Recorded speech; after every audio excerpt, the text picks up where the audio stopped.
Testing 1, 2, 3.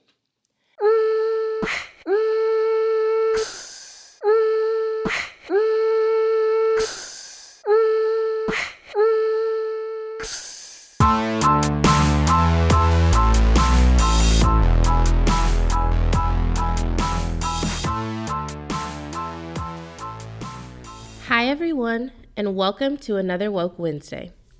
This podcast was created to shed light on different societal issues which have been at the forefront of public discourse through one of the most divisive times in American history. More so, it was created with the intent of allowing those who have often been neglected, shunned, or misunderstood to have a chance to share their experiences and thoughts. I hope that this dialogue encourages critical conversation and activism amongst all listeners, and I hope you'll tell all your friends about it and share on your social platforms. Now, let's get into some current events. Mississippi just signed into law one of the most strictest abortion bills to take effect in July. The heartbeat bill bans doctors from performing abortions after they can detect a fetal heartbeat during an ultrasound, unless the mother's health is at extreme risk. If you don't know, heartbeats can be detected as early as 6 weeks into a woman's pregnancy, which is literally before some women even know they're pregnant. Mississippi isn't the only state wanting to implement these abortion restrictions either. This year alone, 11 states, which include Texas, Florida, Georgia, Ohio, and Missouri, have all introduced heartbeat bills. The nationwide effort to limit access to abortion has been, without a doubt, propelled by conservative-dominated state legislators and an increasingly conservative Supreme Court. Kentucky's governor tried and failed to sign a measure like this into law, but a federal judge blocked the proposition, questioning its constitutionality. Religious groups have hoped that Mississippi's new law will prompt reconsideration of Roe v. Wade as a federal law, with the newfound ally and conservative Supreme Court nominee, Brett Kavanaugh. Georgia's HB 481 bill was recently passed in the Senate, which will also ban abortions as soon as a heartbeat is detected. Brian Kemp, Georgia's governor, supports the bill and plans to sign it into law. I have so many thoughts and feelings about that man, but I'm not even going to go there. These regressive bills that are being written across our nation are meant to keep women's access to controlling what happens to our own bodies at extreme limitations. Women should have the innate right to seek an abortion for reasons she sees fit. Government institutions that are mostly comprised of men have no right to place constraints on women who need or want an abortion. I just don't understand. It's our bodies. We should be able to do with it how we see fit. Period. Take my cotton, bitch. Take my cotton, bitch. Well, you're not using the right words. Take my... Do it, you won't. No balls. Wait, get a video of it. Pick my cotton, nigger. In other news, the University of Georgia's Tau Kappa Epsilon fraternity recently had a viral video circulate the internet of its members engaging in racial slurs and mocking the enslavement of African people. The boys verbatim said, "Pick my cotton, nigger." The National Fraternity responded with an apology on the iPhone Notes app, exclaiming their disgust by the remarks in the video and asserting that they have taken pride in their diversity since 1899. And honestly, y'all, I just find that really fucking wrong and inaccurate and all of the above. You cannot convince me that a predominantly white male fraternity has taken pride in its diversity since 1899. I don't know who the hell they're trying to fool, but it ain't me. Anyways, the UGA chapter has been currently suspended by the National Fraternity, and there's an investigation underway to find out who these students are. Students of all racial groups took to Twitter in response to the chapter only being suspended, and The official UGA Twitter responded almost 30 times to students' tweets with the same subpar message that UGA condemns racism in the strongest terms. Racism has no place on our campus. We will continue our efforts to promote a welcoming and supportive learning environment for our students, faculty, and staff. This worthless response does absolutely nothing to comfort the Black students that feel enraged and hurt by these words and the people that use them.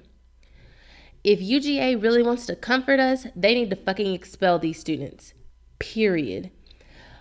They responded to my Twitter, and y'all know, well, maybe y'all don't know, last year they had to have a little meeting about my tweets because UGA loves to stay neutral on these issues, even though they shouldn't be.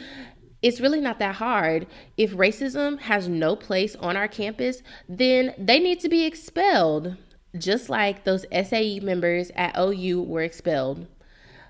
I'm not going to say I don't care about free speech, but it should be limited in this sense. There's no reason why these boys should have the opportunity to continue their education at the University of Georgia. They shouldn't have a job. They shouldn't have anything. They should just lead miserable lives because that's honestly what they deserve. They're also not going to stop hearing from me and other students until the appropriate consequences are given. I have already emailed multiple people, and I will continue to email, tweet, call, everything until they do something more than just kick these members out of their fraternity, because that really is doing nothing. And the fraternity was just suspended from campus, which means in a few years they'll be back and it'll just be fine and dandy. And it's also interesting that this was the same fraternity that had a gun go off, I think it was my freshman year, at a party, and the university really did nothing, but I digress. Lastly, the University of Georgia's response includes this idea of racism having no place on our campus when this school has a very clear and succinct response of how they feel about racism when old slave bones were found under Baldwin Hall, and the university did nothing to rectify the situation and allow students to continue exploring UGA's past concerning slave labor by at least memorializing these people. They also have yet to tear down all of the Confederate monuments across campus. I mean, y'all, there are literally so many fucking monuments, Confederate monuments across that campus. It's ridiculous. In my opinion, the university's failure to take swift action is because of a lack of accountability, transparency, and unwillingness to address the impact the school has had in terms of allowing racism to continue on campus and the school's historical implications with the racist culture. If you have not read the book on the desegregation of UGA, I highly recommend it because the shit is good. If you think I will not continue talking about this until something more is done, you're wrong. We have to hold these people accountable for their actions, period. In the midst of all this chaos, we're also seeing very apparently this idea of white fragility incorporated as well. With microaggressive racism still rampant and rooted in Southern white culture. If you want to know my thoughts more on that particular topic, I would encourage you to go listen to the white fragility episode because we are definitely seeing it just to a greater extent in this event. The state and the school has to be morally responsible to hold these individuals to a high standard by confronting racism in its modern evolution, being that our region has such a jaded and bigoted past concerning how we treat minorities. Period. They need to be held accountable. The state cannot let these boys get away with this. They can't.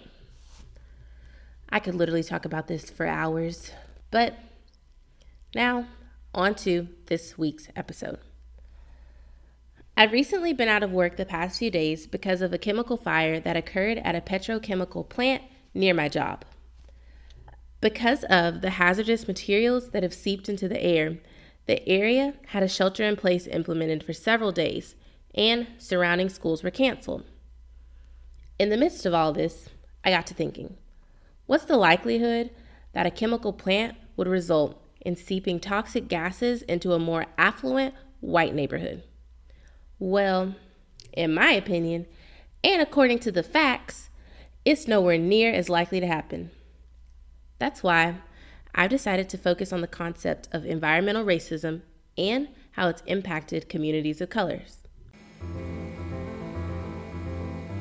The columns of black smoke coming out of a petrochemical storage facility in Houston are so dense that many people living in the area say they're concerned with the air quality they're breathing. People need to be able to access information in a way that they can understand and they can take action to protect their health. A large fire began on March 17 at the International Terminals Company. How long will this last? We talked about that fuel has burned off, and we've said from the beginning that may be what has to happen. Firefighting efforts managed to extinguish the flames 4 days later.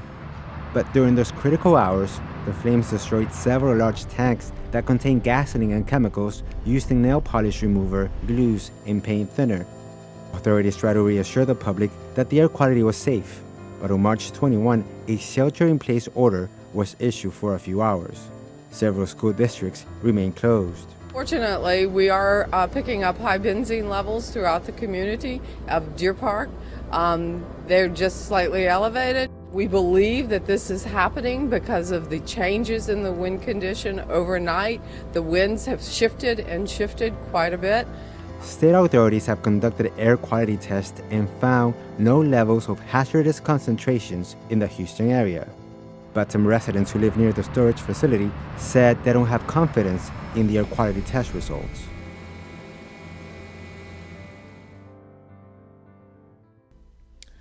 You might be wondering, the environment isn't a person, so it can't be racist. Well, obviously. However, our most basic necessities, the air we breathe, the water we drink, the food we eat, are all controlled by people. And as we know, people can be racist.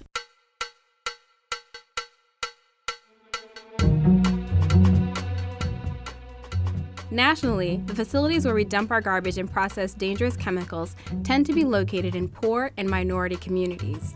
The people who live there have little or no protection from the industries around them, and things could get worse. So there's this idea of environmental justice. It's pretty simple. Communities shouldn't be forced to deal with more pollution because they belong to a certain race, national origin, or income bracket.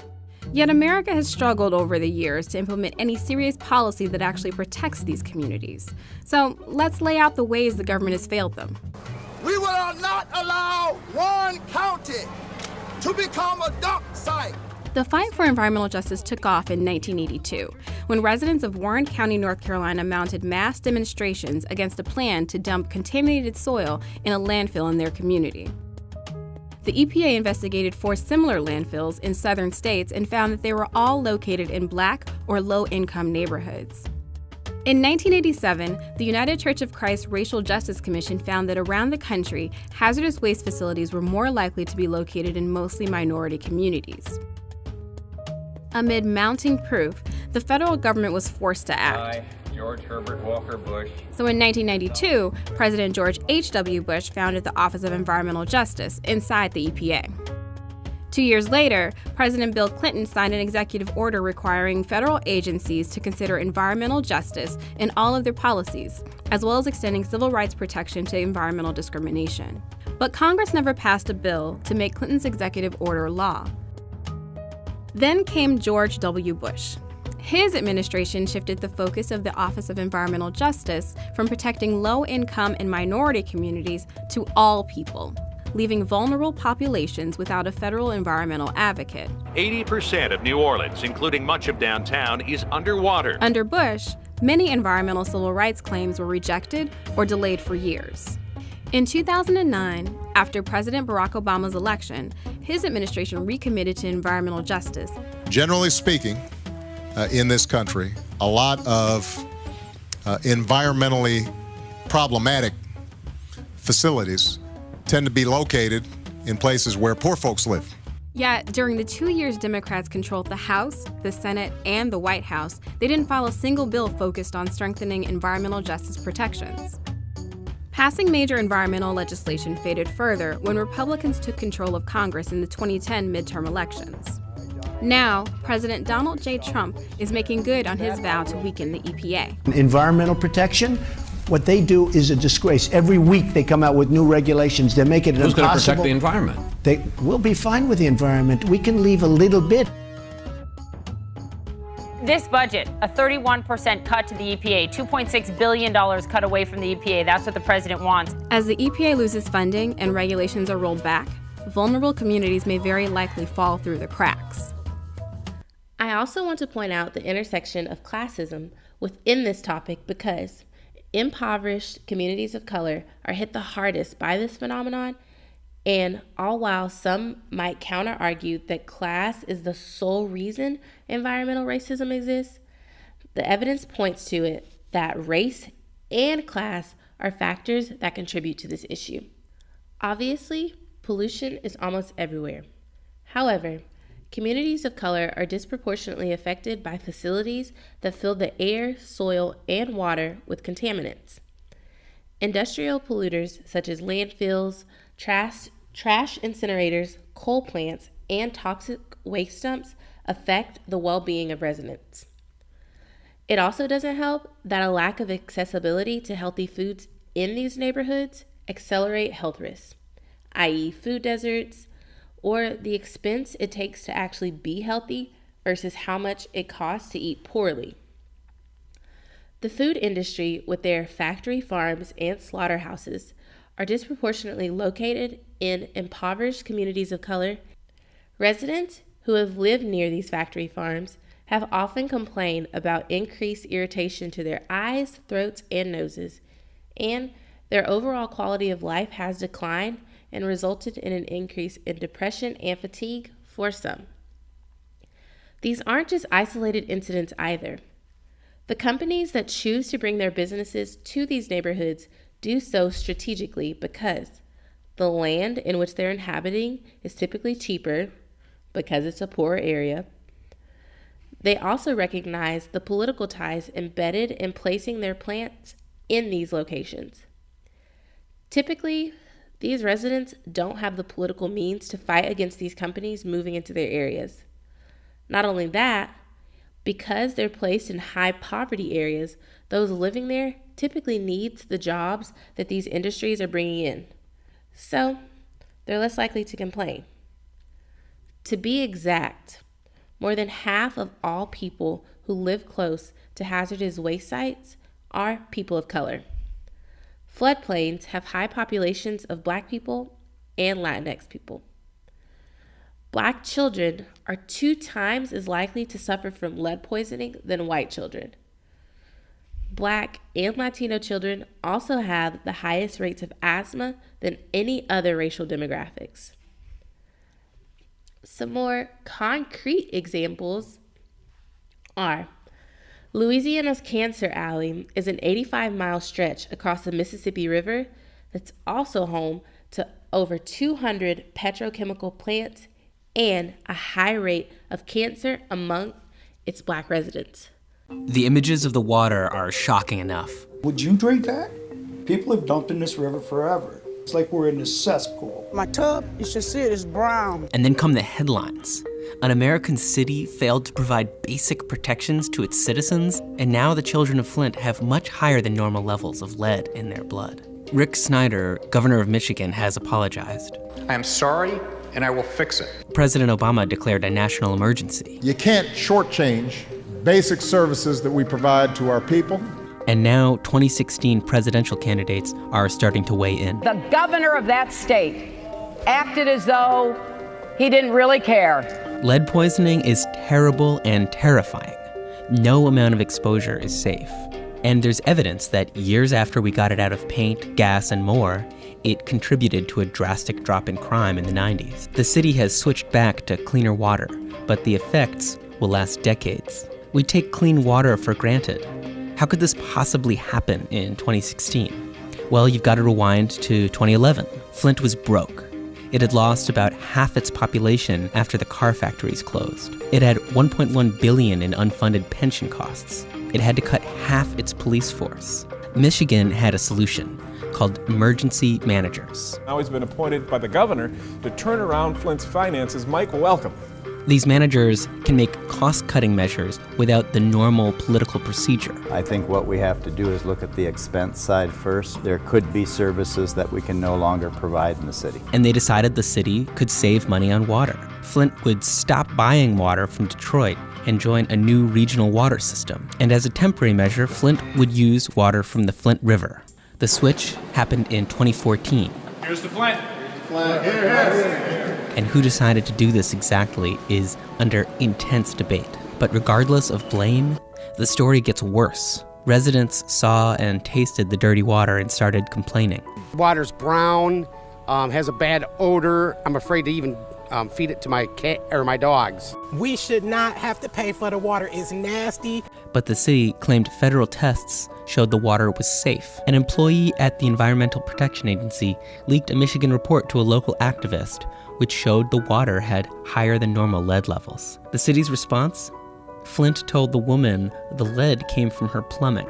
It took an outside investigation by Virginia Tech researchers that found elevated lead levels in the water for the state to admit there was a problem in September 2015. So the corrosion's eating up the pipes, it's eating up the iron pipes, it's causing main breaks, it's causing discolored water, and about 20% of the homes there's just too much lead. In October 2015, the government bought water filters for its citizens and switched back to water from Detroit. Before all this, 2.1% of the city's children had high blood lead levels. After, it was 4%. For kids under 5 in the most affected zip codes, it was 6.3%. Why did Flint poison its citizenry? Under emergency managers from the state, it wanted to save money. To start to reverse the effects will cost dearly. Just switching back to Detroit's water cost $12 million. A class action lawsuit against the city is pending. Flint, Michigan is a classic case of environmental racism, being that the state of Michigan wanted to save money by switching their drinking water supply from Detroit's system to Flint Rivers. But inadequate treating and testing of the water resulted in lead poisoning of residents' water pipes. Yet, city officials continuously ignored residents' complaints, claiming that the water was safe and usable, although it was literally fucking brown. Not only that, the city switch in which they've received their water resulted in an outbreak of a disease that's a form of pneumonia that ended up killing 12 people and made approximately 87 sick. Residents in Flint took the state to court, and they won.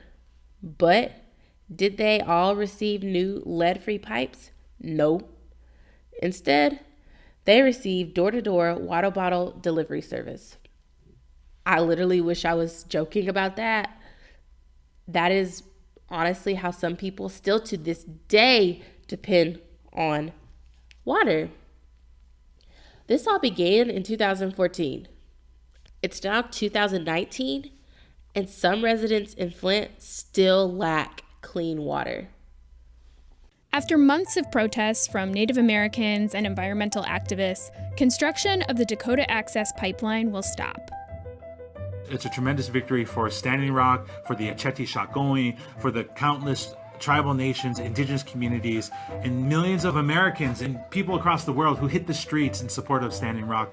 The company building the pipeline was waiting for a permit on the very last section, which would have crossed the Missouri River just north of the Standing Rock Sioux Reservation. Instead of granting the permit, the U.S. Army Corps of Engineers says it will find an alternate route for the pipeline. For months, Native Americans and environmental activists have protested, arguing the pipeline poses an environmental hazard. The Missouri River is the only water supply for the Standing Rock Sioux tribe. That gets contaminated. They don't have a water supply. The company building the pipeline said it would be safer than sending oil via trucks or trains. This pipeline is being built to safety standards that far exceed what the government requires us to do. With the increase in U.S. oil production, oil pipeline leaks are up 60% since 2009. Sunoco Logistics spills more crude than any of its competitors, 200 oil leaks in the last 6 years. Doesn't that safety record indicate that the concerns of the Standing Rock tribe ought to be listened to?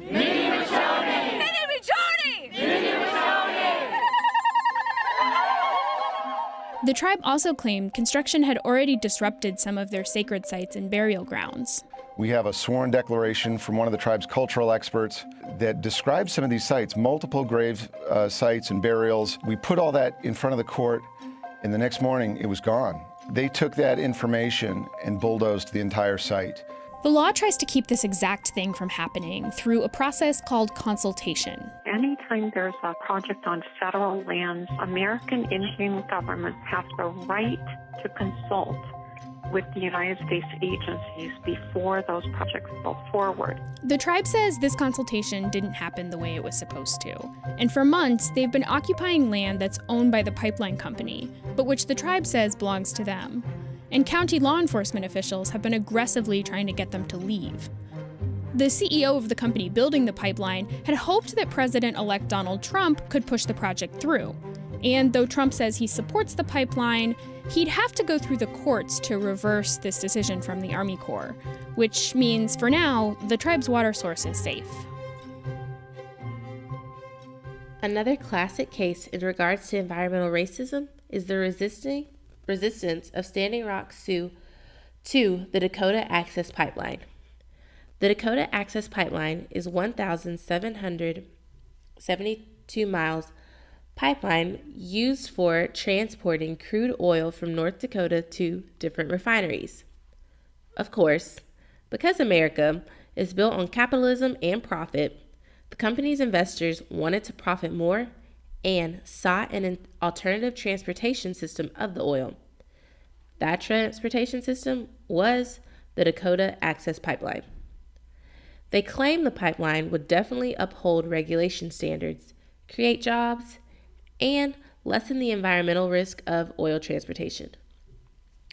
Those protesting argued the environmental risk in terms of water quality decreasing and cultural heritage of the Lakota and Dakota peoples of the Standing Rock Sioux. The land they wanted this pipeline to be on constitutionally belonged to the Standing Rock Sioux.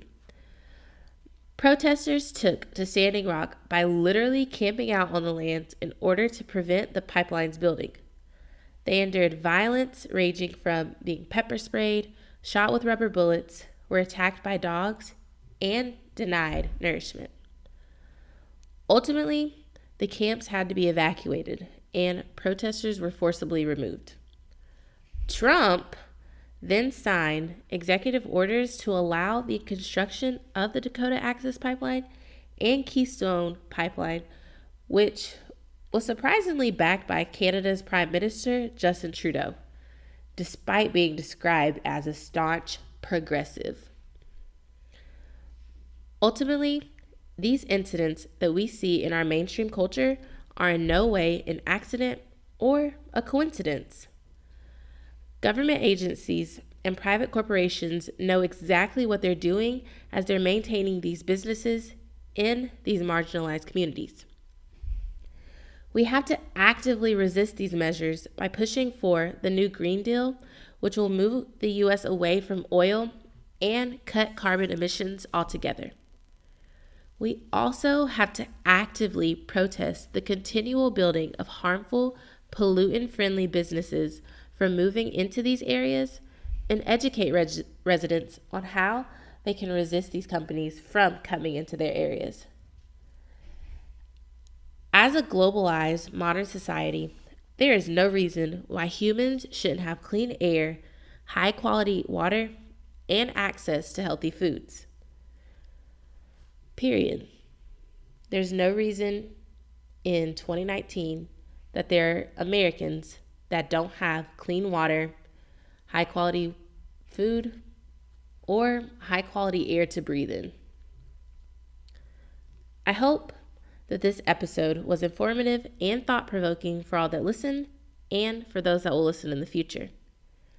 I hope that we all recognize the very urgent need of supplying all our inhabitants of our communities with access to good air, food, and water. I hope that we actively resist capitalistic and environmentally detrimental companies from moving into our spaces and infringing on our basic human access to water, food, and air. We also have to begin pursuing justice against these companies that have allowed their resources to greatly sicken people and even kill more. There is no good reason why we, as one of the most advanced countries in the world, should have anyone living here go even one day without access to basic human necessities. Remember, all of these opinions are my own, but they should be everyone else's. Have a woke Wednesday.